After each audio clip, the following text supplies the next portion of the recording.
오늘의 밥 시간입니다. 11월 12일 금요일. 오늘의 밥은 사사기 6장 1절에서 10절 말씀입니다. 오늘의 밥 사사기 6장 1절에서 10절 말씀입니다. 이스라엘 자손이 또 여호와의 목전에 악을 행하였으므로 여호와께서 7년 동안 그들을 미디안의 손에 넘겨주시니 미디안의 손이 이스라엘을 이긴지라. 이스라엘 자손이 미디안으로 말미암아 산에서 웅덩이와 굴과 산성을 자기들을 위하여 만들었으며 이스라엘이 파종한 때면 미디안과 아말렉과 동방 사람들이 치러 올라와서 진을 치고 가사에 이르도록 토지 소산을 멸하여 이스라엘 가운데에 먹을 것을 남겨두지 아니하며 양이나 소나 나귀도 남기지 아니하니 이는 그들이 그들의 짐승과 장막을 가지고 올라와 메뚜기 떼같이 많이 들어오니 그 사람과 낙타가 무수함이라. 그들이 그 땅에 들어와 멸하려 하니 이스라엘이 미디안으로 말미암아 궁핍함이 심한지라. 이에 이스라엘이 자손이 여호와께 부르짖었더라. 이스라엘 자손이 미디안으로 말미암아 여호와께 부르짖었으므로 여호와께서 이스라엘 자손에게 한 선지자를 보내시니 그가 그들에게 이르되 여호와께서 이같이 말씀하시기를 이스라엘의 하나님 내가 너희를 애굽에서 인도하여 내며 너희를 그 종되었던 집에서 나오게 하여 애굽 사람의 손과 너희를 학대하는 모든 자의 손에서 너희를 건져내고 그들을 너희 앞에서 쫓아내고 그 땅을 너희에게 주었으며 내가 또 너희에게 이르기를 나는 너희의 하나님 여호와이니 너희가 거주하는 아모리 사람의 땅의 신들을 두려워하지 말라 하였으나 너희가 내 목소리를 듣지 아니하였느니라 하셨다 하니라. 아멘.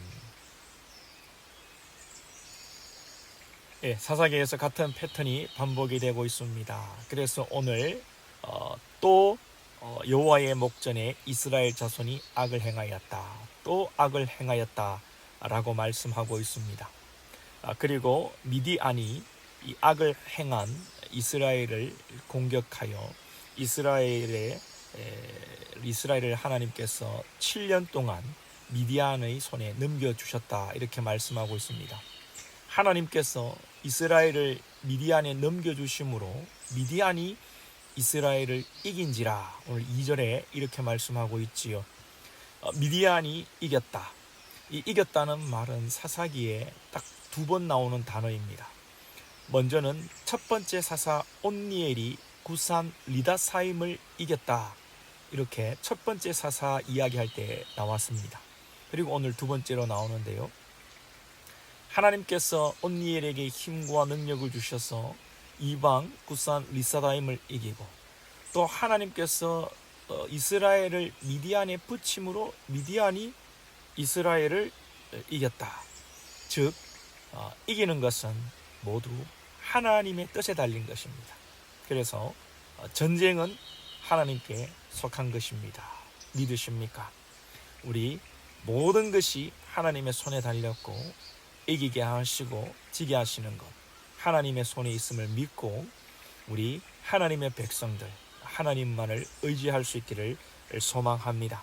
자, 그런데 이스라엘은 죄를 짓고 미디안에게 하나님이 이스라엘을 넘겨주실 때에 먼저는 이들이 자신들의 힘으로 미디안의 공격을 극복해보고자 했습니다.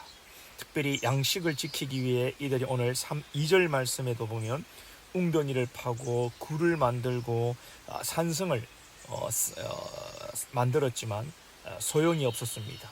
이들은 양식을 다 빼앗겼고 또 파종한 때면 이렇게 하는데 파종한 때면 이 말은 파종하고 양식을 거둘 때가 되면 이런 의미가 됩니다.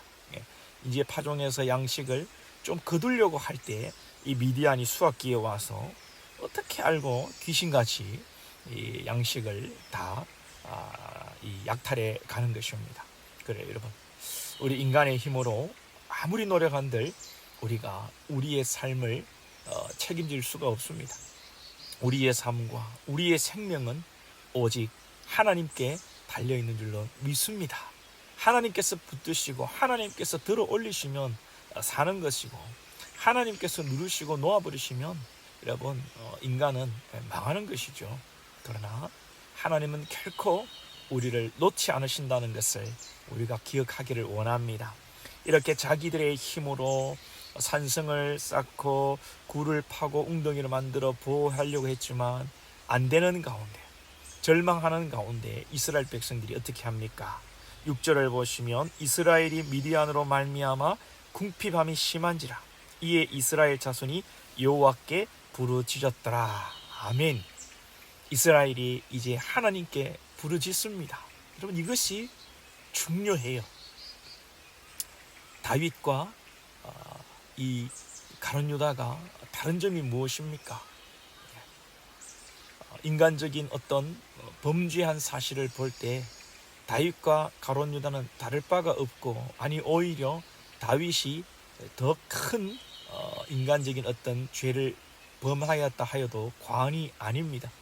그럼에도 다윗은 하나님 앞에 회개하고 하나님을 의지하고 주님 앞에 나아가며 주님을 바라보았고요.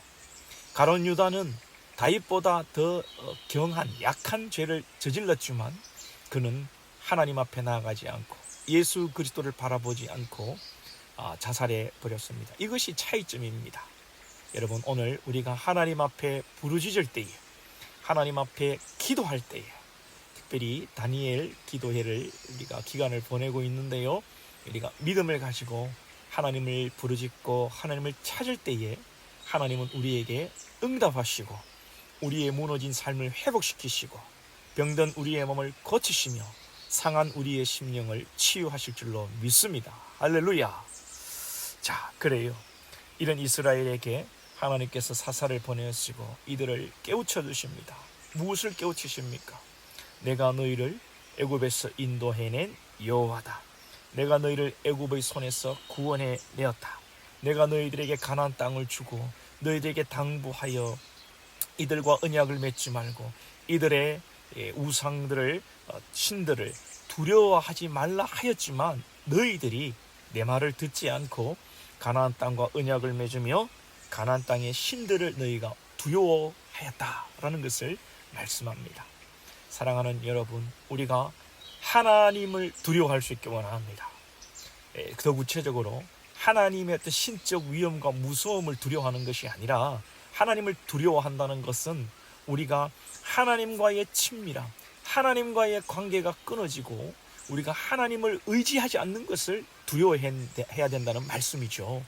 사랑하는 여러분, 우리가 하나님을 두려워하지 않고 하나님과의 친밀함이 깨어지는 것을 두려워하지 않고 이 세상에 그 무언가를 두려워하며 이 세상적으로 우리가 잘못될까 두려워하며 떨고 나아갈 때에 이 세상에서 잘 될 수도 없을 뿐더러 잘 되어도 우리는 걱정과 염려와 불안과 공포에 휩싸이며 우리에게 평안할 날이 없다는 것입니다.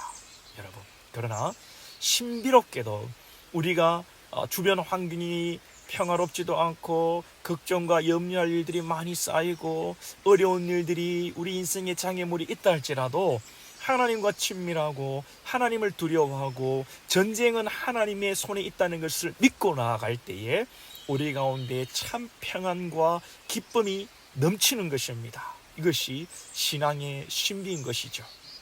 사랑하는 여러분, 이 땅의 것들을 누리면서도 왜 바보같이 걱정하고 염려하며 공포에 휩싸여 살아가야 합니까? 불쌍한 인생들이죠. 여러분, 우리가 주님 안에서 주님을 의지함으로 주님이 행하실 일들을 기대하며 주님이 행하시는 일들을 맛보며 주님 안에 평강과 기쁨으로 살아갈 수 있기를 축복합니다. 기도드리겠습니다. 하나님 아버지, 감사합니다. 이스라엘이 또 여호와의 앞에서 범죄하며 세상의 것들을 쫓고 세상의 것들을 누리지 못하여 두려워하며 세상의 우상들을 향하여 나아갈 때에 하나님께서 사랑하셔서 그들을 미디안 손에 붙임으로 이들이 하나님 돌아올 수 있는 기회를 주신 것 감사합니다.